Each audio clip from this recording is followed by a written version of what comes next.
बेटा आज हम करेंगे नीलू पार्ट 5।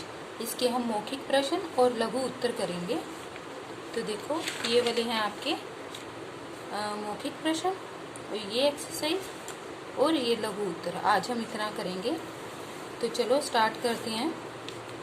देखो पहला प्रश्न है मौखिक प्रश्न में, नीलू की कथा किसकी कथा के बिना अपूर्ण है।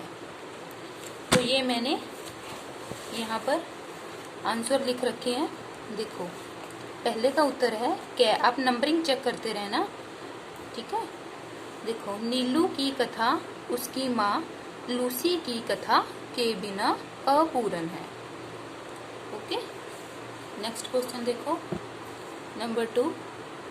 देखो ख, लूसी की मैत्री किससे हो गई।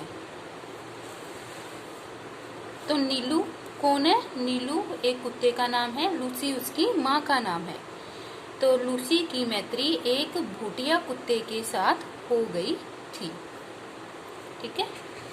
आगे देखो नेक्स्ट थर्ड है गै, प्रश्न गै, जन्म के बाद लूसी के दोनों बच्चों का क्या हुआ था। देखो गै का उत्तर है ये, जन्म के बाद लूसी के 2 बच्चों में से एक तो शीत के कारण मर गया था।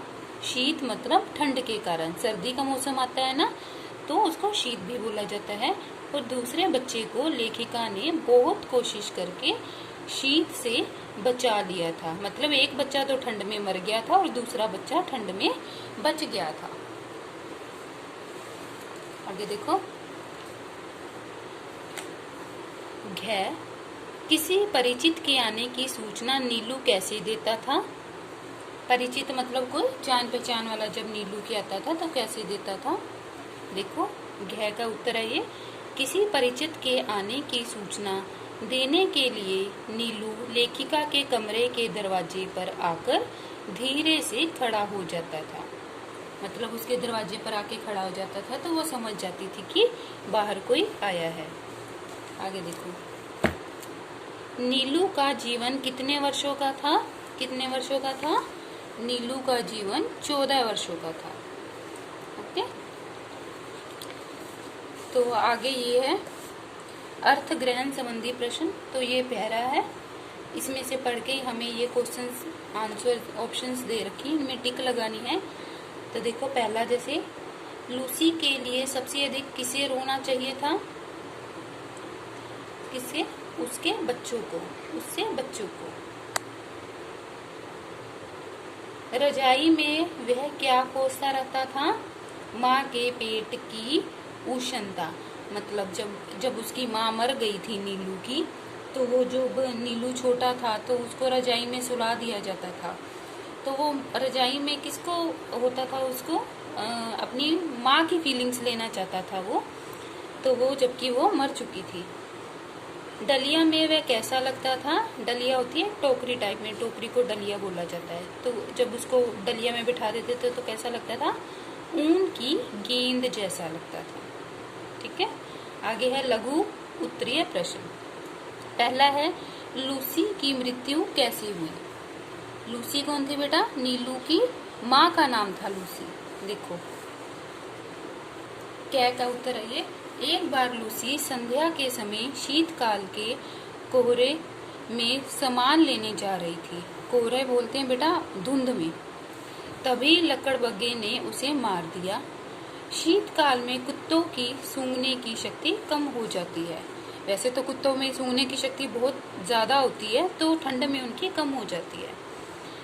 इसी कारण लूसी को लकड़बग्घे की गंध नहीं मिल पाई और लकड़बग्घे ने उसे अपना शिकार बना लिया। आपने टीवी में भी देखा होगा ना कि पुलिस वालों के पास कुत्ते होते हैं, उनको वो जैसे चोर की कोई चीज या कोई ऐसा सुंघा देते हैं, उनसे रिलेटेड कोई भी चीज, तो कुत्ते वहां तक पहुंच जाते हैं। उनकी खुशबू के द्वारा ही वो पुलिस को वहां पहुंचा देते हैं। रखते हैं ना पुलिस वाले भी कुत्ते। तो कुत्तों की सूंघने की शक्ति बहुत ज्यादा होती है और ठंड में परंतु इनकी शक्ति सूंघने की कम हो जाती है। आगे देखो नीलू के स्वभाव की क्या विशेषता थी। अब नीलू उसके बेटे की बात कर रहे हैं, लूसी के। देखो, खैर, नीलू एक स्वाभिमानी, स्वामी भक्त व सच्चा पहरेदार था। स्वाभिमानी होता है जो अपने लिए सेल्फ रिस्पेक्ट वाला होता है, जो स्वामी भक्त मतलब अपने मालिक का कहना मानता था। वह सच्चा पहरेदार था। कुत्ते जैसे पहरा लगा के बैठ जाते हैं ना घर में, किसी और को आने नहीं देते, ध्यान रखते हैं घर का, वैसे घर में उसका एक बार भौंकना वातावरण की शांति को पूरी तरह भंग कर देता था। मतलब बहुत तेज तेज चिल्लाता था वो। जब भौंकता था ना, उसकी आवाज बहुत ज्यादा होती थी। अवज्ञा से फेंके खाने को वह सूंघता भी नहीं था। उसे लेखिका अगर डांट भी दे तो वह तब तक सामने ही नहीं आता था जब तक लेखिका उसे मनाए नहीं। मतलब एक बच्चे जैसा था। जैसे छोटा बच्चा को हम डांट देते हैं तो बाद में उसको मनाना भी पड़ता है ना, इसी तरह उसको भी मनाना पड़ता था।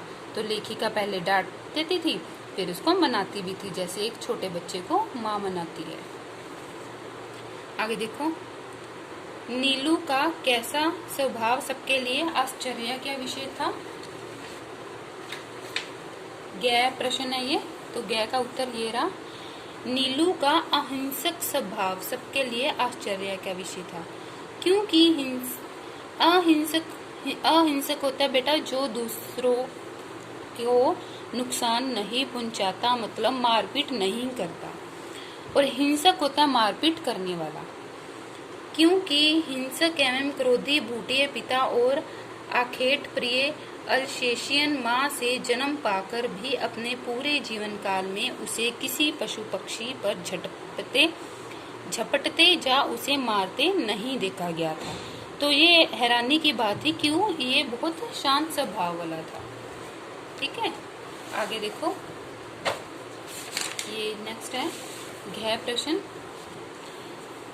इन दिनों नीलू उनके सतर्क पहरेदार का कर्तव्य संभाल लेता था। किन की बात कर रही है ये? नंबर 1 है, यहाँ किन दिनों की बात हो रही है। नंबर 2, नीलू किन का सतर्क पहरेदार बन जाता था और क्यों। तो पहले हम उत्तर लिखेंगे, यहाँ किन दिनों की बात हो रही है। देखो, यहाँ उन दिनों की बात हो रही है जिन दिनों लेखिका के बंगले में रोशनदानों में पक्षियों द्वारा प्रेम पूर्वक बनाए गए घोंसले में अंडों एवं पक्षी शावकों की सृष्टि बस जाती थी। ये उन दिनों की बात कर रहे हैं। सेकंड का आंसर है, नीलू उन पक्षी शावकों का सतर्क पहरेदार बन जाता था जो कुछ कुछ अंकुर जैसे पंख निकलते ही उड़ने के असफल प्रयास में रोशनदानों से नीचे गिरने लगते थे। नीलू के भय से कोई भी कुत्ता बिल्ली उन नादान उड़ने गिरने वालों को हानि पहुंचाने का साहस नहीं कर पाता था। मतलब ये उनकी सिक्योरिटी में रहता था सबके लिए। ठीक है, आगे देखो, सबके सो जाने पर नीलू क्या करता था। सबके सो जाने पर नीलू गर्मियों में बाहर लॉन में और सर्दियों में बरामदे में तखत पर बैठकर पहरेदारी का कार्य करता था। रात में कई कई दिन वह पूरे कंपाउंड और पशु पक्षियों के घर का चक्कर लगाता रहता था। ठीक है, आगे है, नीलू ने खरगोशों की जान कैसे बचाई।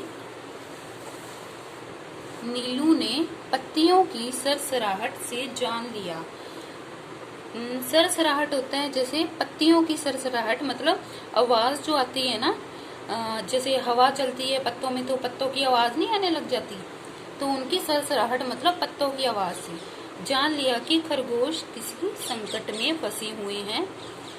उसने फौरन दीवार फांदकर, मतलब दीवार पार करके, और दूसरे कंपाउंड में पहुंचकर बिल्ले से खरगोश की जान बचाई। खरगोशों को बाहर निकलने से रोकने के लिए वह रात भर ओस में भीगता हुआ सुरंग के द्वार पर खड़ा रहा। सुरंग में कौन रहता है? खरगोशों की बात हो रही है कि जिस खरगोश में सुरंग थे, जिन सुरंग में खरगोश थे। देखो आगे लास्ट क्वेश्चन है ये। लेखिका को नीलू के बुरा मान जाने की चिंता क्यों थी? लेखिका को, यदि लेखिका नीलू को किसी बात पर झिड़क देती थी, झिड़क मीन्स डांट देती थी, तो वह बिना मनाए उनके सामने ही नहीं आता था। मतलब जब तक लेखिका नीलू को मना नहीं लेती थी तब तक वह सामने नहीं आता था। इसलिए लेखिका को नीलू के बुरा मान जाने की चिंता हमेशा रहती थी कि कहीं नीलू बुरा ना मान जाए। ओके, तो ये थे हमारे मौखिक और लघु उत्तर। तो जो आगे हमारे दीर्घ प्रश्न है वो हम आगे नेक्स्ट वीडियो में करेंगे।